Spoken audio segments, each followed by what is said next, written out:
परमात्मा प्राप्ति के लिए अर्थात सतलोक जाने के लिए, जन्म और मृत्यु का रोग कटाने के लिए हमें सबसे पहले गुरु की आवश्यकता होती है। और गुरु कैसा हो, उसके लक्षण क्या हैं, सतगुरु कैसा हो, तो वो गुरु वो होता है, कहते हैं सतगुरु के लक्षण कहूं, मधुरे बैन विनोद, 4 वेद 6 शास्त्र वो कहे 18 बोध। पहली तो ये पहचान बताई है कि वो सतगुरु जो होगा वो ऐसे आनंददायक वचन कहेगा जो आत्मा को सुहावेंगे, क्योंकि मन को तो अच्छी लगती है रागनी गाना, फिल्मी बकवाद्य या इधर उधर के चुटकुले, लेकिन आत्मा को परमात्मा की कथा सुहाया करे वो अच्छी लगती है। तो सतगुरु जो होते हैं वो आत्मा की खुराक देते हैं, मन की खुराक बंद करते हैं। सतगुरु के लक्षण कहूं, मधुरे बैन विनोद और 4 वेद 6 शास्त्र वो कहे 18 बोध, यानी वो सभी सदग्रंथों का ज्ञाता होता है। और सतगुरु जो है विश्व में एक ही होता है। एक बार जब परमेश्वर कबीर जी स्वयं आए थे एक तत्वदर्शी संत की भूमिका करने के लिए, जो प्रत्येक युग में वो ऐसा करते ही करते हैं, उनका विधान है परमात्मा का। कबीर साहब कहते हैं, सतयुग में सत सुकृत कह टेरा, त्रेता नाम मुनींदर मेरा, द्वापर में करुणा में कहाया, कलयुग नाम कबीर दराया। चारों युग में परमात्मा आए हैं। सतयुग में सत सुकृत नाम था दाता का, त्रेता में मुनिंदर ऋषि के नाम से प्रकट थे, द्वापर में करुणा में नाम से वो मालिक आए थे, और कलयुग में अपने वास्तविक नाम कबीर नाम से आते हैं। ये उनका रियल नेम है। तो ये परमात्मा प्रत्येक युग में आते हैं और प्रत्येक युग में ही ऐसी लीला करते हैं जैसी इस कलयुग में की थी। एक सरोवर के अंदर कमल के फूल के ऊपर एक शिशु रूप धारण करके ये परमात्मा विराजमान होते हैं। प्रत्येक युग में ऐसी ही लीला करते हैं। फिर वहाँ से उनका पूर्व संस्कार कोई मालिक का बनाया हुआ होता है। पुण्यात्माएं जो निसंतान होते हैं और वो पुत्र की चाह में ले जाते हैं उठा करके, फिर धीरे धीरे लीला में शरीर से बड़े होते हैं और छोटी ही आयु में वो परमात्मा अपने यथार्थ ज्ञान का प्रचार करते हैं और बड़े बड़े विद्वानों के छक्के छुड़ा देते हैं। तो उस परमेश्वर ने आके हमें ज्ञान दिया है। क्या बताया है कि परमात्मा पाने के लिए आप जी को सबसे पहले गुरु की आवश्यकता पड़ती है। किसी भी सदग्रंथ को आप देख लिए उठा करके, वो संकेत यही करते हैं कि संतों की शरण में जाओ। जैसे श्रीमद् भगवद गीता अध्याय नंबर 4 के श्लोक नंबर 34 में कहा है, अर्जुन कि उस तत्व ज्ञान को जो परमात्मा स्वयं आकर बताते हैं वो तत्व ज्ञान है। उसको तू तत्वदर्शी संतों के पास जाकर समझ, उनको दंडवत प्रणाम करने से, कपट छोड़कर उनकी सेवा करने से वो तत्वदर्शी संत तुझे परमात्म तत्व का उस तत्व ज्ञान का उपदेश करेंगे। ये दुर्वेद अध्याय नंबर 40 के श्लोक नंबर 10 से लेकर 13 तक यही स्पष्ट किया है कि इस परमात्मा के विषय में कोई तो जन्म लेकर उत्पन्न होने वाला अवतार रूप में मानता है, जैसे श्री राम और श्री कृष्ण, और कोई ये मानते हैं कि वो जन्म लेता ही नहीं, वो तो निराकार है। लेकिन ये यथार्थ ज्ञान परमात्मा साकार है या निराकार है, ये तत्वदर्शी संत बताओगे, उनसे पूछो। और विद्वान तथा अविद्वान की परिभाषा भी तत्वदर्शी संत बताओगा। जैसे किसी ने कोई अक्षर ज्ञान हो गया, संस्कृत भाषा जान ली, उसको विद्वान कहने लगे। एक भाषा को जानने से जीव विद्वान नहीं हो सकता। किसी को संस्कृत भाषा आती है तो उसको इंग्लिश नहीं आती, तो इंग्लिश में अविद्वान हो गया। किसी को इंग्लिश आती है तो संस्कृत नहीं आती, किसी को संस्कृत इंग्लिश दोनों आती है तो उसको पंजाबी नहीं आती और तेलुगु नहीं आती, तो विद्वान काहे कह रहा? तो कहते हैं केवल अक्षर ज्ञान से विद्वान और अविद्वान नहीं होते, कि जिसको अक्षर ज्ञान होगा उसको तुम विद्वान बोल देते हो, जिसके अक्षर ज्ञान नहीं है उसको तुम अविद्वान कहते हो। विद्वान और अविद्वान की परिभाषा भी वो संत बताओगा। तो क्या बताया है? चारों युग में संत पुकारे, को के कहा हम हेल रे, हीरे माणक मोती बरसे, ये जग चुगता ढेल रे। क्या बताते हैं कि सतगुरु पूर्ण संत की शरण में जाने से आपको लाभ होगा, अन्यथा ये जीवन आपका नष्ट हो रहा है। क्या बताते हैं?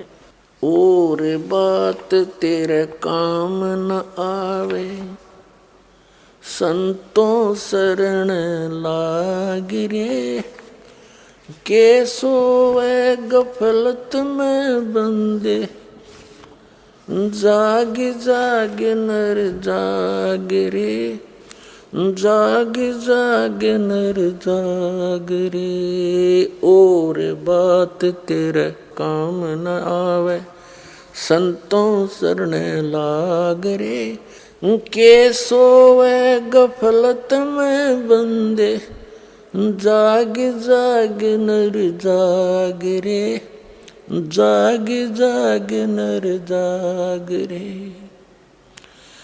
भाई उठ सवेरे उका भर लिया, के जाग्या नर भाग रे।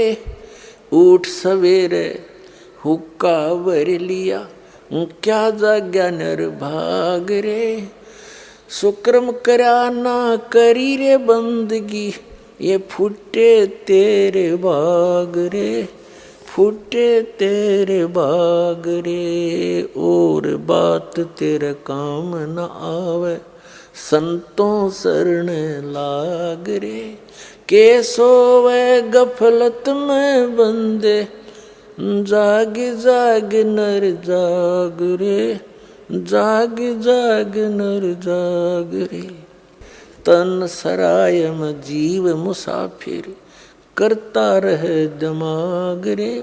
रात बसेरा कर ले डेरा, चले सवेरा त्याग रे, चले सवेरा त्याग रे। और बात तेरे काम न आवे, संतों शरण लाग रे, के सोवे गफलत में बंदे, जाग जाग नर जाग रे, जाग जाग नर जाग रे। उमदा चोला बण्या अनमोला, लगे दाग पे दाग रे। 2 दिन की गुजरान जगत में, क्यों जले बिरानी आग रे, जले बिरानी आग रे। और बात तेरे काम न आवे, संतों शरण लाग रे, के सोवे गफलत में बंदे, जाग जाग नर जाग रे, जाग जाग नर जाग रे। कुबद का चढ़ी चडरी चत पे, तू ओया मनुष्य से नाग रे। कुबद का चढ़ी चडरी चत पे, तू होया मनुष्य ते नाग रे। सूझे नहीं सजन सुख सागर, बिना प्रेम बैराग रे, बिना प्रेम बैराग रे। और बात तेरे काम न आवे, संतों शरण लाग रे, के सोवे गफलत में बंदे, जाग जाग नर जाग रे। भाई हर सुमरे सो हंस कवावे, ये कमी क्रोधी कागरे। हर सुमरे सो हंस कवावे, ये कमी क्रोधी कागरे।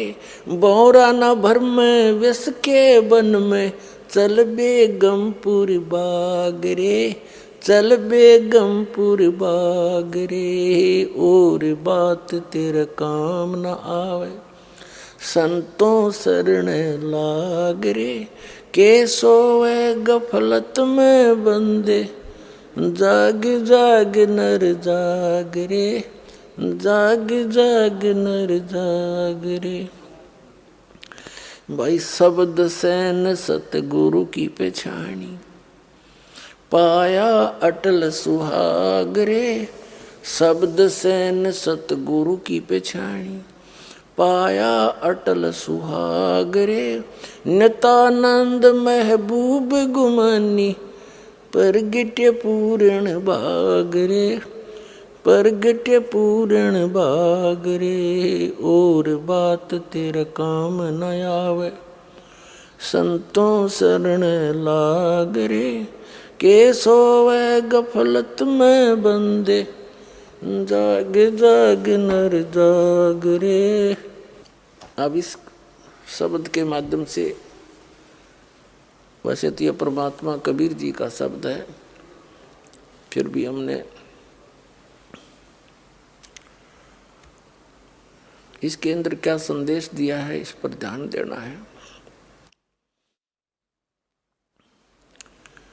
क्या बताते हैं कि एक तो जागना होता है नींद से, जो शाम ने सो गया सुबह उठ लिया, तो उस नींद से भी जब उठते हो, उठते ही क्या करते हैं, कोई बीड़ी लाओगा, कोई होक्का भरन चलेगा, कहते हैं फिर क्या जाग गया, उठ सवेरे होक्का भर लिया। इस शरीर के अंदर, हमारे इस शरीर के अंदर कमल बने हुए हैं। कमल रीढ़ की हड्डी जो है, बैकबोन जिसे कहते हैं, इसके अंदर की तरफ ऐसे कमल चक्कर बने हुए हैं। और उनके अंदर उन भगवानों का संबंध है, यहाँ के प्रधानों का। जैसे सबसे नीचे जो मूल कमल है, उसमें गणेश जी का कनेक्शन है उसके लोक से। उससे 2 उंगल ऊपर लगभग, यानी नीचे जो रीढ़ की हड्डी नीचे जाकर गुदा के पास एंड होता है, इससे 2 उंगल ऊपर तो गणेश जी का मूल कमल है। उसके बाद स्वादिष्ठान चक्र है, सावित्री और ब्रह्मा जी के उस लोक से इसका कनेक्शन होता है। और फिर नाभि के सामने नाभि कमल है, बैक में, बैकबोन के अंदर की साइड में, नाभि के सामने। तो उसमें विष्णु और लक्ष्मी जी का निवास है, यानी उनके लोक से वो कनेक्टेड है सबका, ऐसे तार से कनेक्टेड है सब, जितने भी प्राणी मनुष्य शरीरधारी हैं। और हृदय कमल, हम दोनों सतनों के बीच में जो स्थान है, वो बैकबोन रीढ़ की हड्डी के अंदर की तरफ, यानी ये तो एक निशान है कि यहाँ है वो, इसको हृदय मध्य का कमल कहते हैं। इसमें शिव और पार्वती जी का वो लोक है, उससे संबंध है इसका। और कंठ कमल में, ये कंठ है, इसके यहाँ पर जहाँ ये थोड़ी सी बैंड होती है रीढ़ की हड्डी, इसके अंदर की साइड में इसका दुर्गा जी का कमल है, उसके लोक से कनेक्शन है। आगे त्रिकुटी कमल है, सहस्रार कमल है। तो इस प्रकार अब क्या बताते हैं, जैसे जो हुक्का पीते हैं,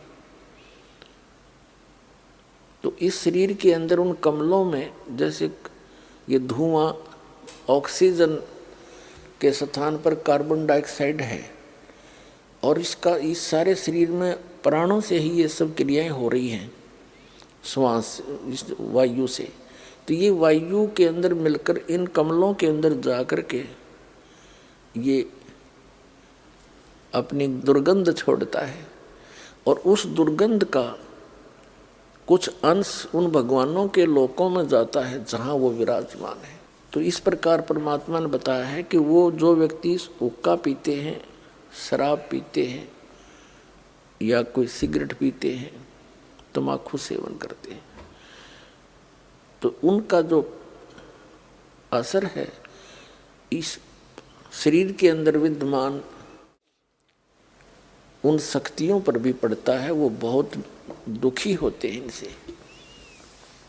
तो परमात्मा कहते हैं उठ सुबेरे उका इसके अंदर धुआं ठोक दिया, जैसे आपका कोई रिलेटिव आ रहा हो किसी कमरे में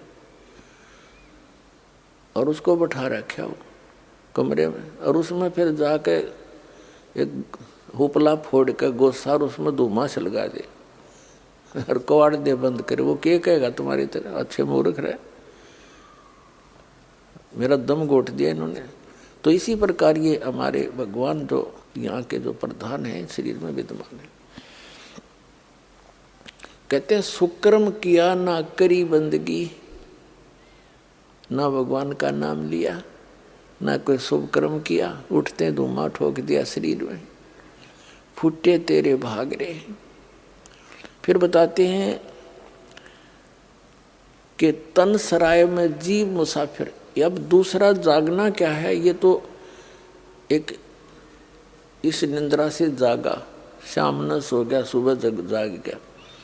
दूसरी नींद में हम सोए पड़े हैं मोह ममता की अज्ञान अंधेरे में, मोह ममता की निंद्रा में हम गहरे सोए पड़े हैं। उसको जगाते हुए कहते हैं कि इस तन सराय में जीव मुसाफिर यू करता रहे दिमाग रे, रात बसेरा कर ले डेरा, चले सुबेरा त्याग रे। ये शरीर जो आपको मिला है ये समझ लो एक धर्मशाला है ये या सराय है, और ये सराय आपको मिली किस लिए थी। जैसे कोई धनी व्यक्ति दूसरे स्थान पर शहर में जाता है, वहाँ किसी धर्मशाला या रेस्टोरेंट में रुकता है, होटल में, उसका वो उद्देश्य क्या लेकर जाता है, वहाँ कोई विशेष बिजनेस पॉइंट ऑफ व्यू से जाता है धनी व्यक्ति, और जो पूंजी वो लेकर गया था उस पूंजी से उस सराय में किराए पर रुक कर आगे बिजनेस करना था उसका उद्देश्य, और वो ना करके और ही अटपट करके वो पूंजी नाश कर दी। तो फिर वो किराया जितना आपने दे रखा था वो खत्म हुआ, आपके पास चवन्नी रही नहीं, तो आपको जबरदस्ती उस होटल के कमरे से बाहर कर दिया जाएगा। तो यहाँ बताते हैं कि इस तन सराय में जीव मुसाफिर करता रहे दिमाग रे। अपनी अपनी अटकलों से सभी अटके बैठे हैं, अपनी अपनी सोच से सभी अपने को बुद्धिमान मानते हैं, लेकिन अध्यात्म मार्ग के अंदर गुरु जी के द्वारा दिए गए ज्ञान को आप जी ने अंतिम मानना चाहिए। आपसे कितने बुद्धिमान हो, इस संसारिक कार्यों में बेशक बुद्धिमान हो, लेकिन अध्यात्म मार्ग में आप बालक हो, और बालक ने बड़ों की बात मानना अनिवार्य होता है। कहते तन सराय में जीव मुसाफिर करता रहे दिमाग रे, रात बसेरा कर ले डेरा, तो चले सवेरा त्याग रे। वो सवेरा कब होगा, जब मृत्यु होगी। मृत्यु होगी तब आंख खुलेंगी। कहते सपना साजा टूट उठ के मुंड पकड़ रोए। जैसे सपने में इंसान पता नहीं क्या क्या, कब कोई दुखी भी होता है, और कई बार ऐसे सलोने सपने भी आते हैं, कारों में घूम रहा होता है, पता नहीं कहाँ कहाँ जा रहा होता है, और जब आंखें खुलती हैं निंद्रा भंग होती है, उसी खाट पर पड़ा पावा जिस पर लेट रहा था। तो जब ये सराय यानी ये सवेरा होगा, निंद्रा टूटेगी यानी शरीर छूट जाएगा, तब ये सवेरा होगा तुम्हारा। और सपने में जो कुछ भी तुम अपना मानने बैठे थे वह खक नहीं पावे, खोजे तो भी ना पावे, देखे तो भी ना दिखे, इतना बहुत दूर जा चुके होंगे, पकड़ कर यम के दूध पता नहीं कहाँ ले जा चुके होंगे। और फिर क्या बनेगी, कहाँ मेरी कार है, कहाँ मेरी कोठी है, कहाँ बेटा और बेटी है। जो काम करना था वो करया नहीं। क्या बताते हैं, उमदा चोला बना अनमोला, ये लगे दाग पे दाग रे। एक पेट के लिए इंसान ना जाने कितने पाप करके, कितनी झूठ बोल के, अटपट करके नरे पाप इकट्ठे करके विश्राम लेता है। और मिलना मिलाना वही है जो उसके भाग्य में दाता ने निर्धारित किया हो।